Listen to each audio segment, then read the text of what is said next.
Okay, so I just spent a few minutes describing Brian Epstein, and it didn't save it. So let me see if I can recreate it. Okay, so here's the story of Brian Epstein. Okay, so the Beatles were they were a cover band. Okay, so they starting in 1957. They were playing all covers and everything. They played birthday parties or whatever. It was just John, Paul, and George as of 1958.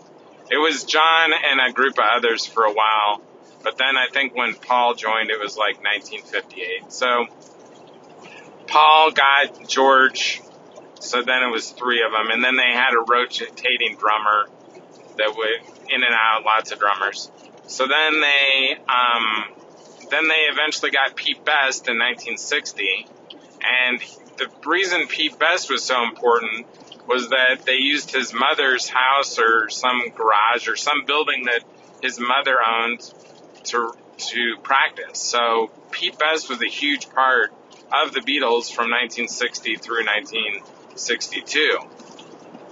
She was also kind of their manager or whatever, because she would help to line up gigs.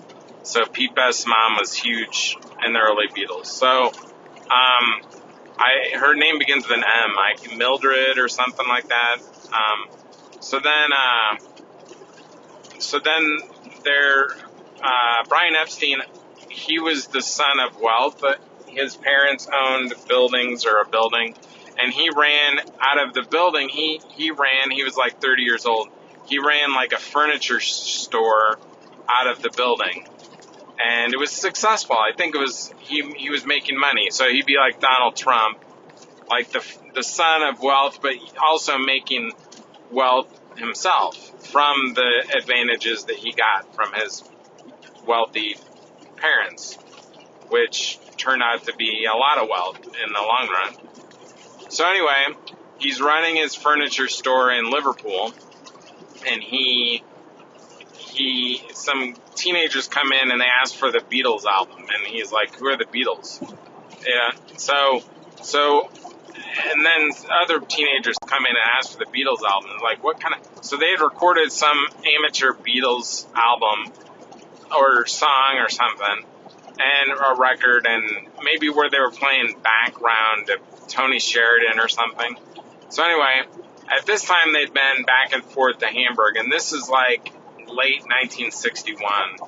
Might have been I think it had to be late 61. Maybe, it's hard to know. I'd have to read the book, but I think it was it had to be late 61.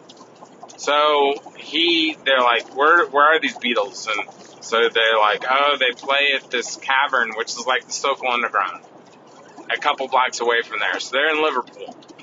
And he's like, okay, and then they're playing tonight. You know, they play like several times a week. So then he went down to the cavern that night and watched the Beatles, and he was impressed. And he asked, like, who's the leader of the Beatles? And they're all like, oh, John Lennon. Johnny's the leader. And so he goes up to John and he's like, I want to be your manager. So John, in his mind, which he's talked about, he's like, I don't know what a manager is or whatever, or who, but sure, you can be our manager. But I think he just said, yes, you're hired, like John Lennon is. He probably did it with a smile and a laugh, like, I don't know what you're going to be managing, because there isn't really anything to manage, because we aren't what are you going to do, we're nothing, at that point.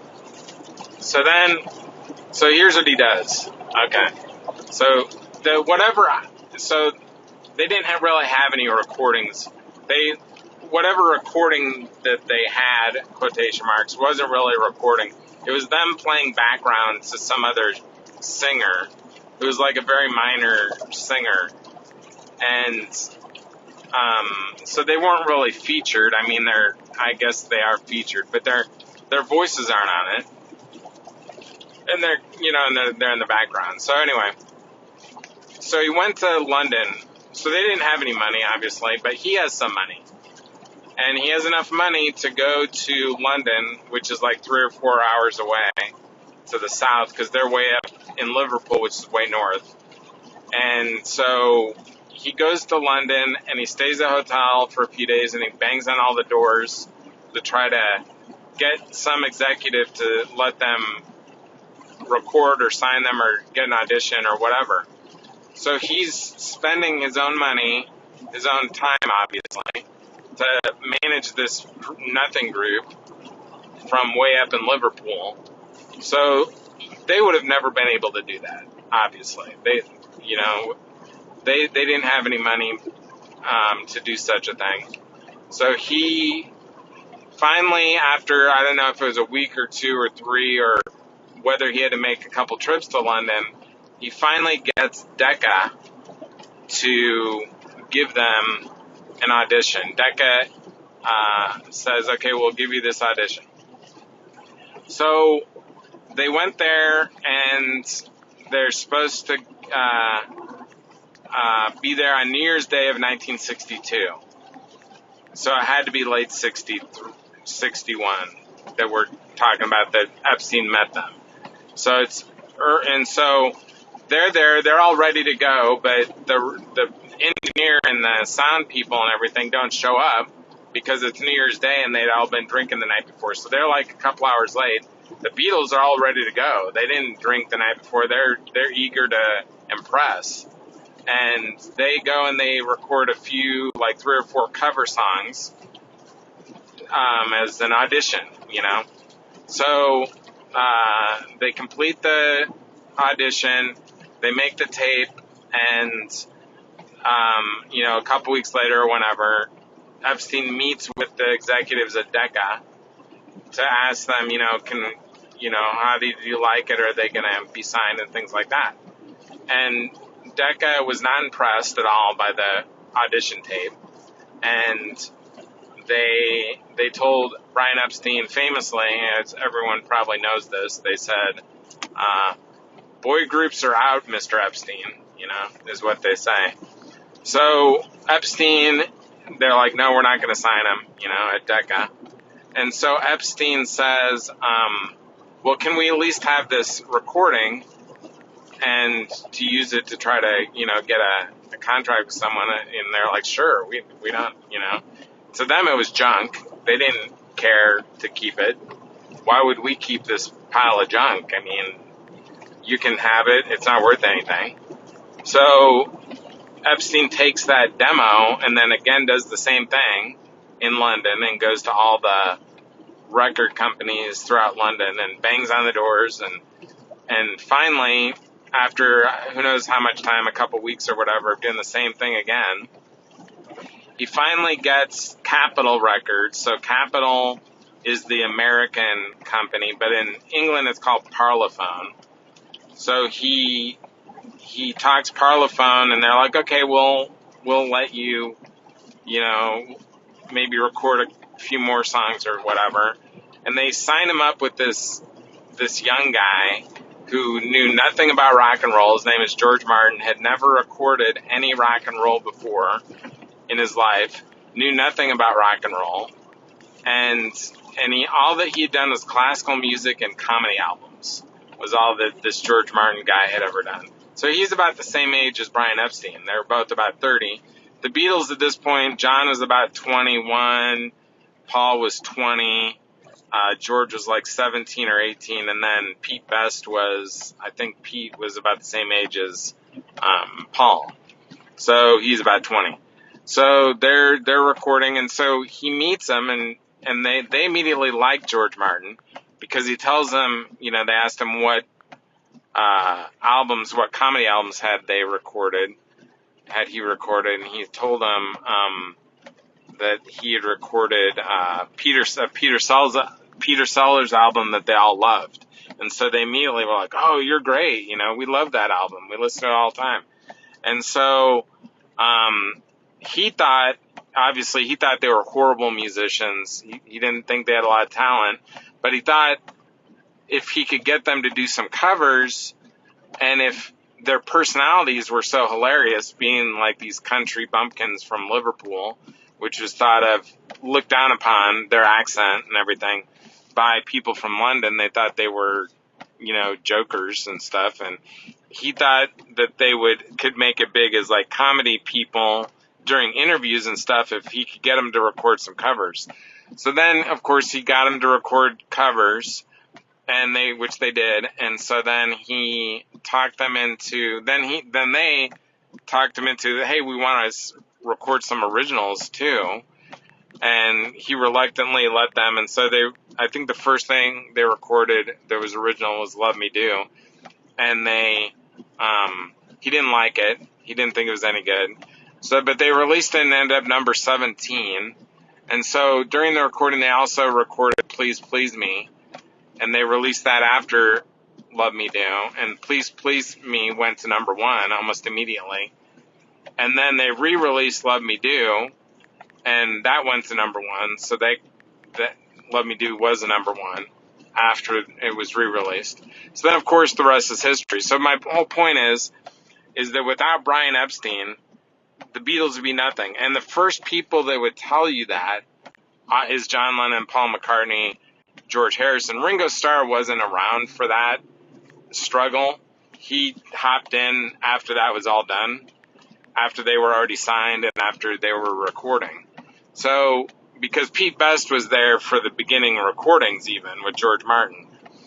So, all the struggle and everything Ringo wasn't a part of, so he can't really speak to any of it because he wasn't there for it. But anyway, Paul, George, and John all, so when he died in 1967, they trusted him with everything. They knew that without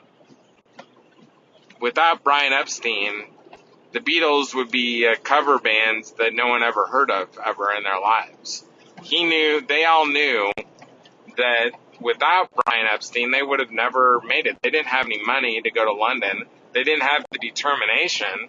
I mean, Brian Epstein was the dude that told them to wear the suits, that got them the contract in the first place, that Brian Epstein is like, he's not a minor character in a movie. He would be the main character of a movie. Brian Epstein. He would be the protagonist. He's a protagonist, as you know from writing, is the person who takes action to get something done. That's why he's called a protagonist, because the definition of it is someone that does something to make something happen. And John Lennon, of course, would be a protagonist too. In the story of the Beatles, I don't know if George Harrison could be a protagonist because he fit into a role which he played perfectly. He would be the second character, third character. Paul McCartney, I don't know if he could be a protagonist either because he was the one that joined too. Paul joined John. John was playing and Paul saw him play. And so he asked to join the band and made it clear that he wanted to be part of the band, and John accepted it, but John was up there playing first and Paul was observing John. George was just asked by Paul to audition for the Beatles. He's a 15-year-old kid that he'd ride the bus with, and he knew that he played guitar, and he played guitar very well. Paul knew how good George was at the guitar at age 15. He was very proficient. And George was told over and over again by everybody, he's the only one of the 4 Beatles that could be a professional musician just because he was so good. George was by far the best musician. I think that Paul turned into a great musician as time went on. John will always say that he was a horrible musician. I would disagree, and I think you would too, that John was a horrible musician. Ringo, I mean, was the perfect drummer for the Beatles. He was, and the Beatles would all agree with that. He he knew how to keep time. He knew how to come up with parts. Yet he never took away from the song to bring attention to himself. He just made the songs better. I mean, George, in my opinion, this is my opinion, George wrote all those songs with Paul and John, because without the lead guitar making the sounds that he made, there were a lot of choices there that he made. They came up with the structure, the melody, but as far as I'm concerned, George is the writer of all those songs, along with them. Now, did he write the lyrics? Maybe not, but that makes no difference. And you'd even say Ringo could be I would say all the music was written by George, John, Paul, and Ringo, and then the lyrics were done by John or Paul or George or whoever. That's the way it should be written as far as I'm concerned. But anyway, it's a long message, so I'm driving to Austin, Texas right now. It's raining. I'm going to stay at an Airbnb in Austin and then DoorDash for a while. So, all right, I'll see you later. Bye.